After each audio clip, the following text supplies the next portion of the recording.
নমস্কার, আসসালামু আলাইকুম। কমিউনিটি রেডিও জেইউ 90.8 মেগাহার্টজে আপনাদের সবাইকে সুস্বাগতম জানাচ্ছে আপনাদের বন্ধু আমি টিনটিন। আর আজকে আমাদের সঙ্গে একজন অতিথি হিসাবে রয়েছেন। তার পরিচয় দিতে গিয়ে তো আমার পুরো 4খানা পেজ ভরে গেল। কি বলবো তাকে, একাধারে তিনি যাত্রা করেছেন, একদিকে সিনেমা করেছেন, একদিকে টিভি করেছেন, রেডিও করেছেন। কিন্তু তার সবথেকে বড় পরিচয় হয়ে গেছে বাঙালির কাছে শুধু নয়, ভারতবাসীর কাছে, সারা পৃথিবীর কাছে অ্যাঙ্কার, সঞ্চালক শাকিল আনসারি। এই শাকিল আনসারি হতে তার মনে হয় প্রায় 30 বছর জীবনের তাকে কাটিয়ে দিতে হয়েছে শাকিল আনসারি নামটা পাওয়ার জন্য। তার বাবা নিজে ছিলেন ডাক্তার এবং তার বাবাও মানে তার দাদুও ছিলেন ডাক্তার। কখনোই শাকিল আনসারির নামের আগে আসবে অ্যাঙ্কার এই কথাটা চাননি। কিন্তু কি করে হলো শাকিলদা, হট করে অ্যাঙ্কার হয়ে গেলে কি করে তুমি? এটা তো আগে সবাইকে আমার নমস্কার সালাম জানাই। এটা बोले जी आप सबकी मोहब्बत और प्यार का आभारी। सबसे पहले आपको सलाम आदाब और नमस्कार करता है शकील अंसारी। और टिनटिन साहब को तो चमत्कार करता है। सबको नमस्कार है, टिनटिन के लिए चमत्कार है क्योंकि आज इन्होंने स्टेज में यहाँ पर हमें स्टूडियो में बुलाया।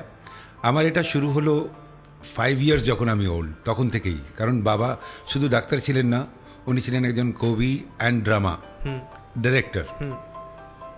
সুতরাং আর যে স্কুলে পড়তাম সেখানে উনি টিচারও ছিলেন। তো অল টাইম বাবার সাথেই থাকতাম। উনি পুরোপুরি আমাকে মোটিভেট করতে থাকতেন। আর 5 বছরেই আমাকে উনি কবি বানিয়ে দিয়েছিলেন, নামের কবি। লিখতেন উনি, পড়তাম আমি, কিন্তু পুরো স্টাইলগুলো ওই রকমই ছিল যেমন একটা বড় কবি স্টেজে এসে পড়ে। কি স্টাইল থাকে ওদের, আসা মাইকে আসার পর কিভাবে বলতে হয়, মাঝখানে কি, এভরিথিং। তো এটা করতে করতে করতে আস্তে আস্তে নাটক করতে করতে করতে আমার স্কুল ফাইনাল অবধি আমি চলে এসেছি। তারপর আবার একটা বড় কোম্পানি নাটকের জয়েন করলাম আমি। ওটাও হঠাৎ হয়ে গেল। ডাইরেক্টর ছিলেন কুশেশ্বরজি, যিনি এখনও রেডিওতে অ্যানাউন্স করেন। তো কুশেশ্বরজি আমার সেই গুরু। দিওয়ান সাহেবও ছিলেন, সজন কুমার ছিলেন নাটকের। তো আমি নাটক করতে আরম্ভ করলাম 1972 থেকে। আবার 80 পর্যন্ত নাটক চললো। আর আমি ভাবতাম হয় দিলীপ কুমার, হয় সঞ্জীব কুমার, এরকম কিছু একটা নাম করব আমি ইন অ্যাক্টিং। জানতাম না যে অ্যাঙ্কারিং করব।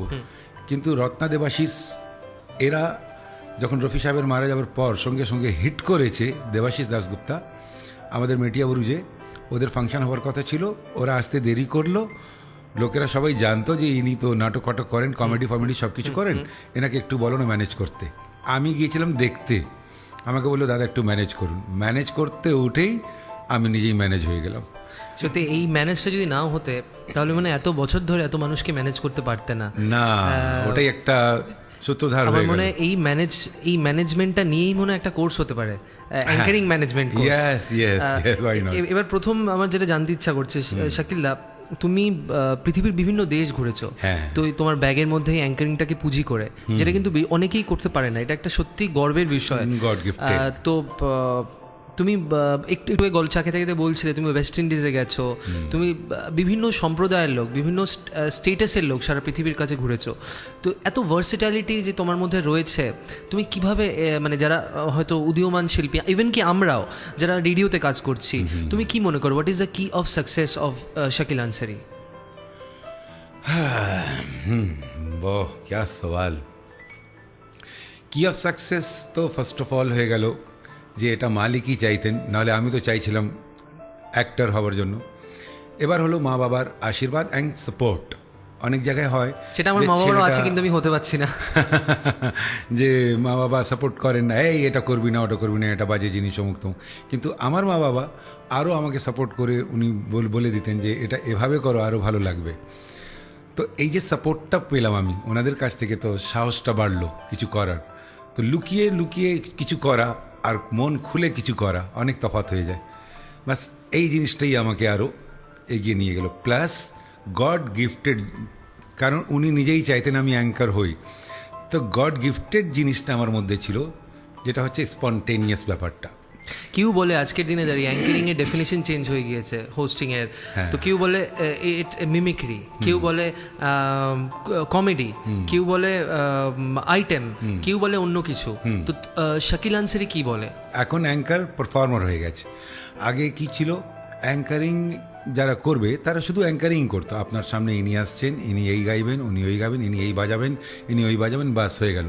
এবার কমেডি করার জন্য একটা কমেডিয়ান আসছে, মিমিক্রি করার জন্য একটা মিমিক্রি, ডান্স করার জন্য ডান্সার আছে, গান করার জন্য সিঙ্গার আছে। আর এখন যেহেতু আমি ওই জগৎ থেকে আসলাম, ভার্সাটাইল জগৎ থেকে, যেখানে আমি সব রকমের জিনিস করেছি, আমি পুরোটাই ঢেলে দিলাম অ্যাঙ্কারিংয়ে। আমি চলো যা যা জানি আমি সব এটাতে দিয়ে দিই। আর ওই সবগুলো অ্যাকসেপ্টেড হতে লাগলো যে একটা অ্যাঙ্কার ডান্সও করতে পারে, একটা অ্যাঙ্কার গানও করতে পারে, একটা অ্যাঙ্কার কমেডিও করতে পারে, একটা অ্যাঙ্কার শায়রিও করতে পারে, শায়রি তো করতেই পারে, একটা অ্যাঙ্কার আবার ডান্স, গান, মিমিক্রি, শায়রি, কমেডি, মানে এভরিথিং। মানে তুমি যখন প্রথম প্রথম মানে আরো মানে ইন্ডাস্ট্রিতে আসছিলে সেই সময় হয়তো না, আর তার কিছুদিন পরে এক ধরনের টেপ রেকর্ডার পাওয়া যেত 5-in-1, সেরকম এটা মনে হয় 5-in-1 শাকিল আনসারি। ওটাই হয়ে গেল। তুমি কি জানো তোমার এগেনস্টে একটা কেস হতে পারে? হ্যাঁ বলো। যে তোমার এগেনস্টে একটা পুরো তুমি জেলেও যেতে পারো, তার কারণ তুমি আমিন সাহানির কে নকল করো। একদম 100%। এটা হলে আমার সঙ্গে ওখানে কাদের খানও থাকবেন জেলের মধ্যে, অমিতাভ বচ্চনও থাকবেন, শাহরুখ খানও থাকবে। খুব ভালো হবে ওই জেলের মধ্যে গিয়ে আমি এদেরকে সবাইকে পেতে পারবো, খুব ভালো হবে। আমিন সাহানি লোকটা কিভাবে ইন্সপায়ার করেছে তোমাকে? ছোটবেলায় আমি ছিলাম এখানে যখন স্কুল লাইফে, তখন টিউশনই পড়তে যেতাম, ওখানে ও রেডিও চলছে বিনাকা গীতমালা, আর ওনার যা ঢং বলার স্টাইল, মানে আমরা এত কিছু করি, নাচি গাই, কমেডি, মিমিক্রি, সব কিছু করছি, সবার উপরে ভারী হচ্ছে ওনার শুধু ওই একটা কথা, বেন ভাইয়ো। এই যে রস ভরা কথা ওনার, আর এই ভয়েসটা, মানে এটাই অ্যাট্রাক্ট করে নিত। বাপরে বাপ, লোকটা কীভাবে বলে বেন ভাইয়ো। তারপর কাহিনিগুলো যে ফিল্মের উনি বলতেন, তো যেমন শাম্মী কাপুরের ব্যাপার বলছেন, তো এমনভাবে গানটাকে উনি অ্যানাউন্স করছেন যেমন মনে হচ্ছে উনি নিজেই লাফাচ্ছেন, যদি উনি শুধু বসে বলছেন। ওনার কথার মধ্যে এমন জাদু ছিল যে সব কিছু উনি ওখানে লাফালাফি করছেন, উঠছেন, গাইছেন, ডান্স করছেন, সব কিছু করছেন, এরকম একটা ওনার বলার ঢং ছিল। যেটা যখন উনি টিভিতে আসলেন যখন, তখন মানুষ ভাবলো ইনি তো লাফাতেন, এই করতেন, কিন্তু ইনি তো বসে বলছেন শুধু। তো না, উনি গলা দিয়েই সব কাজ উনি করতেন।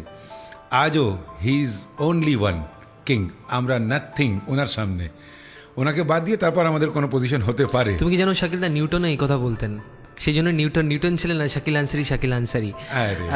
তুমি বলছিল অনলি ওয়ান, সেই অনলি ওয়ান শাকিল আনসারি আমাদের অ্যাটলিস্ট আমাদের কাছে, বাঙালিদের কাছে। তো শাকিল আনসারিকে খুব আমার এমন একটা কোয়েশ্চেন জিজ্ঞাসা করতে ইচ্ছা করছে, যে কোয়েশ্চেনটা আনসার 1 নম্বরেরও হতে পারে, 10 নম্বরেরও হতে পারে। পরীক্ষায় আমরা সবাই 1 নম্বরেরও লিখেছি, 10 নম্বরেরও লিখেছি। কোয়েশ্চেনটা হলো, অ্যাঙ্কারিং কি শেখা যায় শাকিলদা? না, একদমই না। ইট কামস ফ্রম উইদিন, এটা ভেতর থেকে আসে। আপনি কি করে জানবেন যে আপনি যে স্টেজে উঠছেন সেখানে কোন শিল্পী কি করবে, কোন শিল্পীর কি গানে কি ঘটবে? ওটা ভেরি মাচ অ্যাকসেপ্টেড হবে, যা ভেরি মাচ হুটেড হবে, এটাও জানেন না। এবার কোন শিল্পীকে কিভাবে আমাকে ওখানে প্রেজেন্ট করতে হবে, এটাও ওখানে গিয়ে দেখতে হয়। তো অনেক জিনিস স্টেজে এমন এমন ঘটে যেটা কেউ আগে থেকে জানে না। ওই সময় ওটাকে ম্যানেজ করতে হয়, ওই সময় ওটাকে বলতে হয়, ওই সময় ওটাকে বলে আবার সবাইকে খুশি করতে হয়। এটা তো ঘর থেকে করে যাওয়া খুব মুশকিল। এটা স্টেজেও ঘটেছে আমার সঙ্গে। যেমন একজন সিঙ্গার, উনি গান করছেন ফিল্ম তিসরি কসম, তো উনি একটা গান অন্য করলেন, আর করার পর ঠিক ঘুরে অর্কেস্ট্রাকে বললেন আমি তিসরি কসমের গান করতে যাচ্ছি। আমি শুনে নিলাম, আমি জিজ্ঞাসা করিনি যে কী গান করবেন। আমি জানি তিসরি কসমের গান হিট গান হচ্ছে দুনিয়া বানানে ওয়ালে ক্যা তেরে মন মে সমাই কাহে কো দুনিয়া বানাই। আমি অ্যানাউন্স করে ফেলেছি। এবার আমি তো অ্যানাউন্স করে ফেলেছি, উনি ঘুরে বললেন শাকিল ভাই আমি এই গানটা করব না, আমি তিসরি কসমের ওই গানটা করব, চিঠিয়া হতো হর কোই বাঁচে। ওকে, এবার আমাকে সরি বলতে হবে পাবলিককে যে সরি আমি ভুল অ্যানাউন্স করলাম। কিন্তু না, আমি জাস্ট ঘুরলাম পাবলিকের দিকে। हाँ तो मैं क्या कह रहा था, हाँ तो मैं ये कह रहा था कि दुनिया बनाने वाले क्या तेरे मन में समाई, काहे को दुनिया बनाई, क्या आप लोग बता सकते हैं ये किस फिल्म का गाना है? सबाई बोल लो हाँ तीसरी कसम, राइट, बिल्कुल सही आंसर है। उसी फिल्म का ये वो गाना गाएंगे जिसके बोल हैं चिठिया हो तो हर कोई बाँचे। মানে স্টেজে মেকআপ দেওয়ার ব্যাপার, ইনস্ট্যান্ট রিঅ্যাক্ট এটা করা তো ফ্রম উইদিন হলো। এটা তো আমি জানতাম না যে আমি এটা অ্যানাউন্স করবো, উনি এটা, it was not a got up. আমার খুব জানতে ইচ্ছা করছে, এরকম অদ্ভুত সিচুয়েশনে অ্যাঙ্কারিং করতে গিয়ে বহুবার তুমি পড়েছো, এমনকি এরকম বহু গল্প মানে মাঠে ঘাটে আমরা জানি যেখানে অনেক সময় প্রোগ্রামে ডিজাস্টার হয়, একটা অসুবিধা হয়, একটা ঝামেলা হয়, সেগুলো তুমি হ্যান্ডেল করেছো। এরকম একটা যদি মজার ঘটনা আমাদের বলো। ওরে বাপরে বাপ, ইনশাল্লাহ এরকম কারোর সাথে না হয়। আল্লাহ না করে। খুব খুব খুব এমন একটা অনুষ্ঠানে গিয়েছিলাম যেখানে মানে টলিউডের কোনো আর্টিস্ট বাদ নেই পোস্টারে, কিন্তু একটাও আসবে না, আমি জানি না। কিন্তু আমি চলে গেছি, 3-4টা বাচ্চা ডান্সার আছে ওখানে, ওই বাচ্চা ডান্সার ওদেরকে নিয়ে আমি অনুষ্ঠান শুরু করে দিয়েছি। এবার দেখছি যে এই রে কী হচ্ছে, এটা আসছে না শিল্পী, আমি তো চালিয়ে যাচ্ছি কমেডি ফমেডি এইসব দিয়ে, আর পাবলিক ফুল, কারণ অত আর্টিস্ট আসছে। কত হাজার লোক হবে? অ্যাটলিস্ট হবে ওখানে 6 to 7,000, পুরো প্যান্ডেল ভর্তি একদম। আর এখানে কেউ নেই, তো একজন এসে দূর থেকে আমায় ইশারা করছে চাদর গায়ে দিয়ে, শাকিল ভাই। দূর থেকে আমি গেলাম, কি তো দেখলাম যে লোকটা আমায় কন্ট্যাক্ট করেছিল সেই লোকটা। আর কী হলো? বলে শাকিলদা ধোকা হয়ে গেছে, কেউ আসছে না, তুমি ম্যানেজ করো। বলে এ কোনো কথা হলো? কেউ আসবে না আমি ম্যানেজ করবো, এটা কি করে হয়? ওই না ফিল্ম স্টার আসবে না, ওই শুধু লেডি সিঙ্গার আসছে, ওর রাস্তায় আছে, ওই ঢুকে যাবে। ঠিক আছে তাহলে আমি যাই ম্যানেজ করি। গিয়ে আমি দেখলাম যে আমার কমেডি ফমেডি দিয়ে পাবলিক খুব আমার একদম হাতে এসে গেছে, খুব ভালোবাসছে, সবার আশীর্বাদ পাচ্ছি। লেডিস অ্যাটলিস্ট ওই 3-3.5 হাজার, এরা 3.5 হাজার 3,000, মানে লেডিসরাই বাঁচিয়ে দেবে জেন্টসরা মারলে। হ্যাঁ বাঁচিয়ে দিতে পারে, কিন্তু তখন তো লেডিসরা নিজেকে বাঁচাবে, কারণ জেন্টসরা যখন উগ্র হয়ে যায় এইসব অনুষ্ঠানে তখন তো ওদিকেই হামলা বেশি হয়ে যায়। তখন আমি বললাম যা রে এটা কি হচ্ছে ব্যাপারটা। আমি বললাম যে আচ্ছা ঠিক আছে, গিয়ে সবার সঙ্গে খুব সুন্দরভাবে আবার কথা বললাম, দেখলাম যে সবাই আমার কথা নিচ্ছে। বলে টোলে আমি বললাম যে আচ্ছা দেখুন তো, এই যে অনুষ্ঠান চলছে সারা রাত কারা এখানে থাকবে? এক আপনারা, এক আমি। আর এই ফিল্ম স্টাররা আসবে, 2 মিনিট উঠবে, উঠে হাসবে, বলবে আমি এসেছি, খুব ভালো লাগছে, আশীর্বাদ করবেন যেন আরও ভালো অভিনয় করতে পারি, আপনাদের আশীর্বাদ চাই। অনেক জায়গায় গেছি, আপনাদের পাবলিকই আমার সব থেকে ভালো লাগে, বাস সব থেকে ভালো লাগে, এর মতন পাবলিক কোথাও পাইনি। এইসব বলে টলে 2 মিনিট চলে যাবে, কিন্তু আসলে থাকবে কি? আমি থাকবো এখানে, আপনি থাকবেন, তো আমরাই হলাম আসল বন্ধু। আর থাকবে সেই ম্যানেজ করার পলিসি সেই। এবার হচ্ছে কি, এইসব বলে টলে ম্যানেজ তো করে নিলাম। বললাম যে শুনুন, অনেক জায়গায় হয় কি, শিল্পী না আসলে গন্ডগোল লেগে যায়, মারপিট দাঙ্গা লেগে যায়। তো আমরা আজকে একটা জিনিস করব, নতুন ইতিহাস তৈরি করব এখানে। বলে কি? বলে যদি কোনো ফিল্ম স্টার না আসে আমরা গন্ডগোল রাত্রে করব না, কারণ আমরা সারা রাত আনন্দ নেবার জন্য বসেছি। বুদ্ধিমানের কাজ হবে যে সিঙ্গার আসছে, সিঙ্গারকে নিয়ে গান শুনবো, ডান্স দেখবো, আনন্দ করব সারা রাত, সকালে গন্ডগোল করব।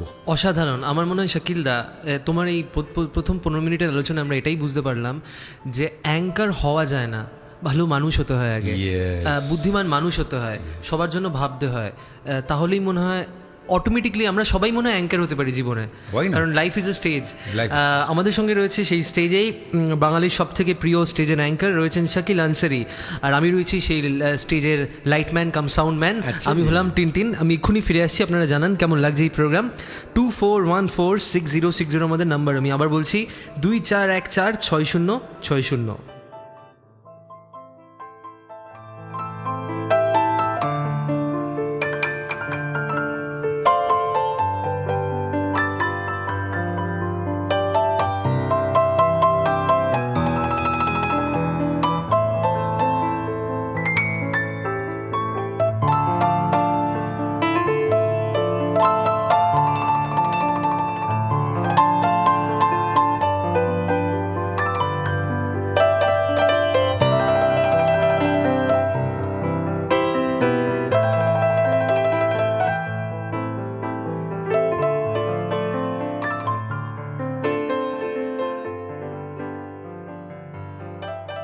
নমস্কার, আমি বিপ্লব চট্টোপাধ্যায় বলছি, আপনাদের পরিচিত সেই বিপ্লব চট্টোপাধ্যায়।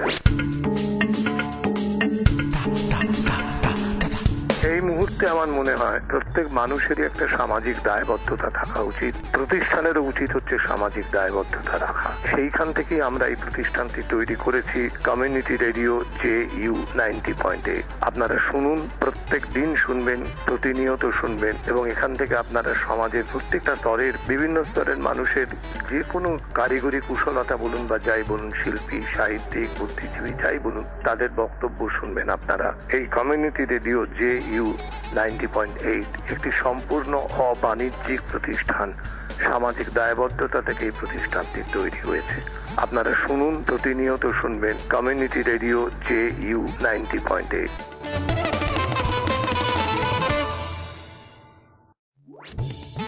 আপনারা শুনছেন Community Radio JU at 90.8 megahertz. 90.8 megahertz. Community radio JU 90.8 megahertz.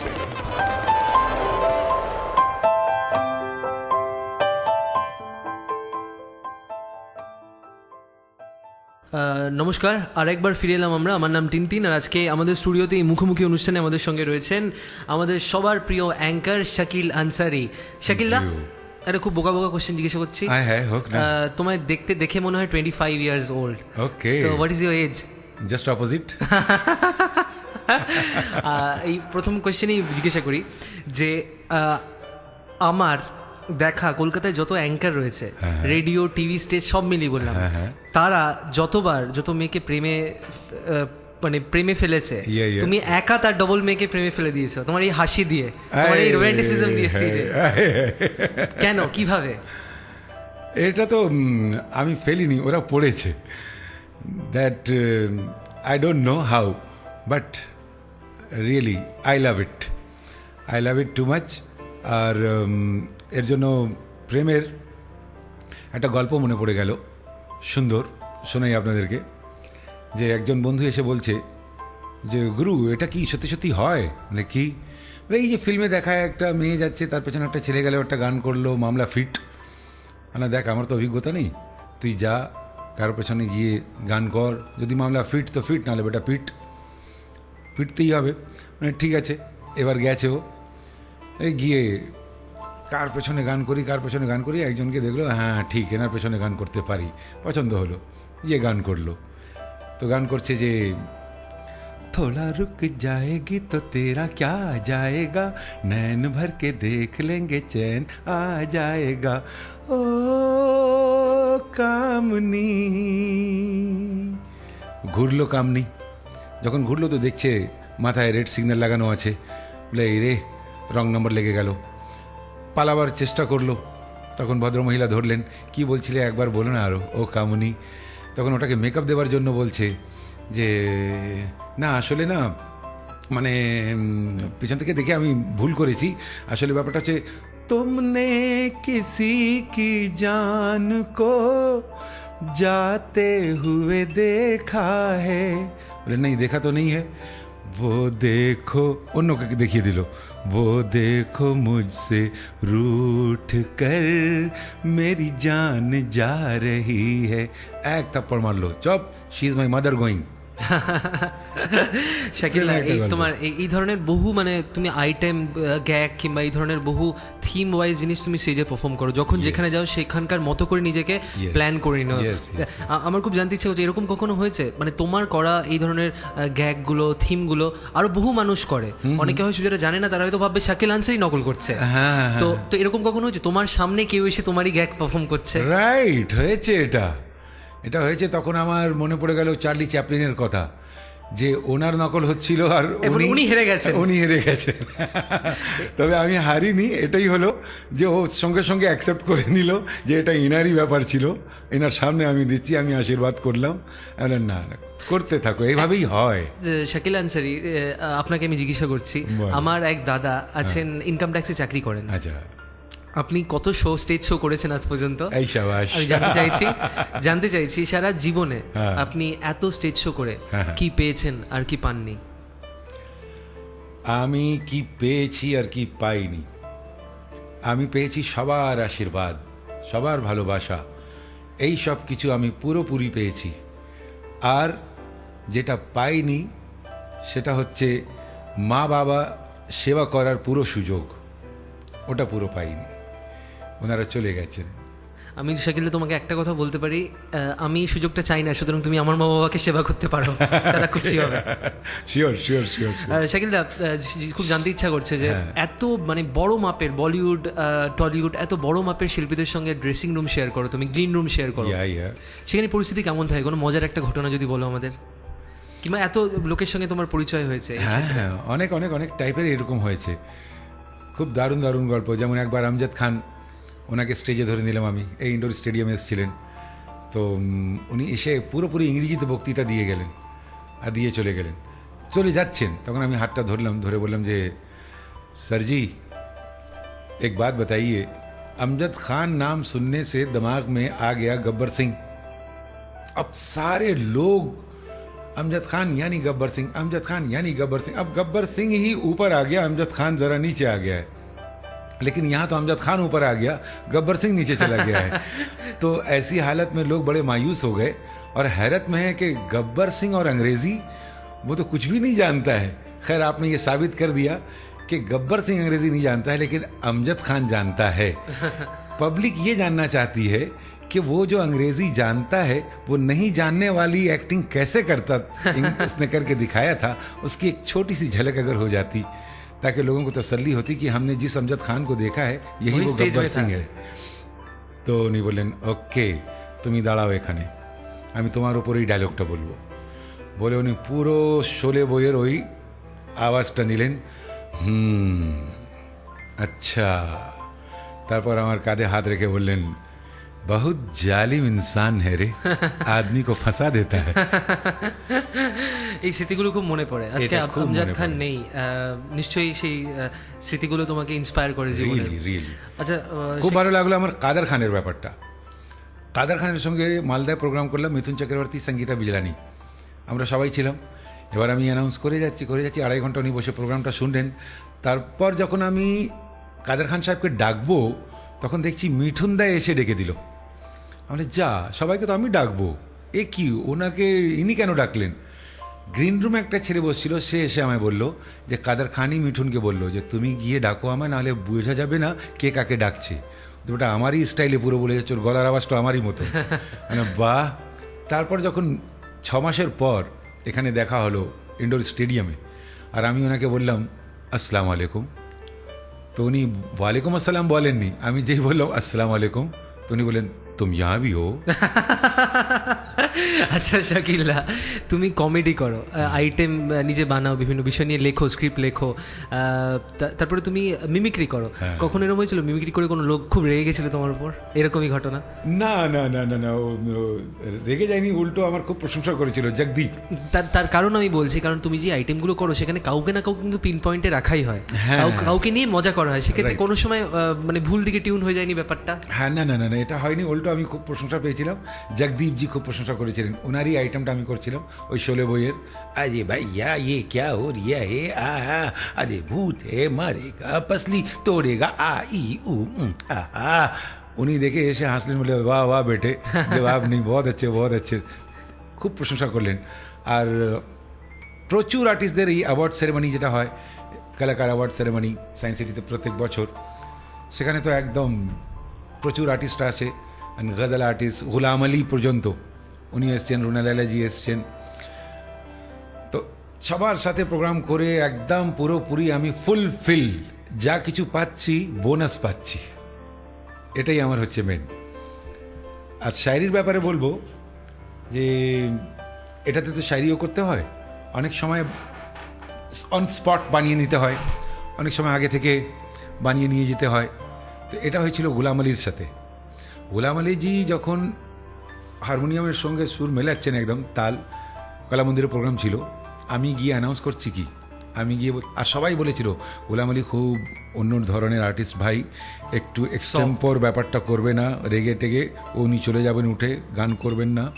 মানে ঠিক আছে, আমি কিন্তু গিয়ে স্টেজে বলছি, देखिए मैं एक अनाउंसर हूँ और मेरा काम है आर्टिस्ट की तारीफ करना, ज़मीन आसमान एक कर देना आर्टिस्ट की तारीफ में, चाहे आर्टिस्ट जैसा भी हो। এই যে কথাটা বললাম, চাহে আর্টিস্ট জেসা ভি হো, ঘুরলেন উনি আমার দিকে, তাকালেন, আর পুরো হল থেকে একটাই আওয়াজ আসছে, ইস ইস, মানে দিল এবার গোলামালি উঠে চলে যাবে। But pause, pause Dramatic pause. দিয়ে আমি বললাম যে আমি এই নিয়মটাকে, যে নিয়ম প্রশংসা করার নিয়ম, আমি ওটাকে আজ এখানেই পুরো চूर चूर করে দিচ্ছি, ভেঙে দিচ্ছি। मैं इस कानून को चूर चूर करता हूँ। मैं इस फनकार की तारीफ बिल्कुल नहीं करूँगा। क्यों नहीं करूँगा? क्योंकि मुझ जैसे कलाकार के पास इनकी तारीफ के लिए शब्द नहीं है। मैं कैसे कर सकता हूँ? শাকিলদা, তুমি মনে হয় মানুষের মাইন্ড পড়তে পারো, সেই জন্যই তুমি একজন ভালো অ্যাঙ্কার। আরে যে এটাও আমি যে দরকার। কথা বলে আজকে শেষ করতাম প্রোগ্রামটা, সেটা তুমি কি করে বুঝলে আমি বলার আগে? খুব ভালো লাগলো শাকিলদা আজকে আমাদের স্টুডিওতে এসে এত কিছু আমাদের সঙ্গে শেয়ার করলে, তোমার জীবনে এত দিক, এত রং, এত কালার আমাদের সঙ্গে শেয়ার করলে। এইটুকু সময় হয়তো কিছুই জানা গেল না, কারণ এত দিন ধরে তুমি কাজ করছো, ইউ স্টিল লুক 25 ইয়ার্স। তো আমরা শেষে তোমার থেকে একটা কিছু শুনতে চাই, মানে পারফরমেন্স আমাদের শ্রোতারা শুনতে চায়। তার আগে শ্রোতাদের বলে দিই যে আপনারা এই যদি শাকিলার এই কথোপকথন কেমন লাগলো আপনাদের জানান। আমাদের নাম্বার হলো 24146060। আর শাকিল, আরেকটা কথা আমি বলেছিলাম যে আমার বিয়েতে, যদি আমি বিয়ে করি ফিউচারে, আমার বিয়েতে আমি 40,000 কি 1 লাখ টাকার কাছাকাছি, 40 থেকে 1 লাখ টাকার কাছাকাছি নেব পণ। সেই পণ দিয়ে মিউজিক্যাল প্রোগ্রাম করব, সেখানে শাকিল আনসারি থাকবে। তার মানে আজকে তোমার ইন্টারভিউ করার পর ঠিক করলাম, তাহলে আর টাকাটা লাগছে না। একদম না, আমি টাকা দিয়ে আসব।